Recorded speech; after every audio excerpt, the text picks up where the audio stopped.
Hi, my name is Tracy Ross. I'm a professional freelance groom and I'm going to talk about what I have in my grooming kit. So, first of all, body brush. It's not a particularly soft one. If you want a softer one, it's quite good for getting off random bits of dust and stuff in the show ring, but they're not very good at actually removing grease or anything from the horse's coat. So this is a fairly stiff body brush. Okay, next thing is, this is a dandy brush used for getting off thicker bits of mud, more grease, things like that. This is a curved shaped one, which is actually, it's just really nice to hold, which is why I like it. A scrubby mitt. These are fantastic for doing legs and faces with. You've got a horse that doesn't necessarily like having its face scrubbed or anything like that, especially with a currycomb, rubber currycomb. These are great. You can just slip your hand in and you can into all the crevices behind their ears and underneath their heels and things like that, and they tend to be a little bit happier about it. So, scrubby glove. We have some mane tail spray, very good for keeping the tangles out of the tails. It's also really good when you turn the horse out in the winter. It helps to stop the mud from sticking to the tails. I mean, you still have to wash it off, but it does come off a lot easier.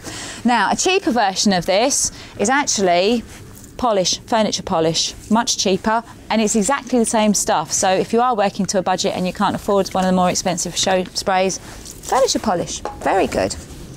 Next thing is baby oil. Now, I actually prefer baby oil gel for getting the horse's faces shiny. It's actually quite hard to get hold of, so for today we just have normal baby oil. You want to be careful when you're applying it. Horses don't always like the smell of it, so just introduce it to them first. And be very aware, in the summer, you're out in the sunshine, the horse is going to burn. So you might want to think about putting some suntan lotion on underneath before you apply this, and wash it off afterwards. I have a currycomb. This is not a metal currycomb, rubber currycomb. Great because you can use it to scrub the horse's coats with, and you can also use it to clean your brushes off with as well. The reason I don't have a metal currycomb is because when you scrape the brushes together, like, hold on, like this, what happens when you pull this down is you get your coat caught and you end up trashing all your coat and your clothes. Hence the reason why I have one of these and not a metal one. Pair of scissors, always useful, trimming heels, noses, whiskers, things like that. I have a little face brush. Now this one has got a slightly harder edge to it. It's not too hard, with a softer back to it. It's nice and easy to hold, it's nice and small.